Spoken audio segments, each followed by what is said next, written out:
Hello mga Mars, nagluto ako ng pork binagoongan. Yes, sinangkutsa ko muna yung pork hanggang mag-brown at lumabas yung mantika. Pag lumabas na yung mantika, igisa yung bawang at sibuyas. Pagkatapos, haluin, ilagay yung kamatis.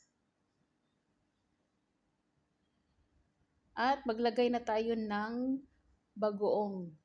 Barrio Fiesta yung ginamit ko mga Mars. At naglagay din ako ng siling haba. Lagyan din ng black pepper. Nilagyan ko ng hot water para madali para sa pagpalambot. At kaunting sugar. Palambutin lang mga Mars. Pag malambot na, ilagay na yung talong. Na slightly prito na yung talong mga Mars. Ayan, luto na, kakain na tayo.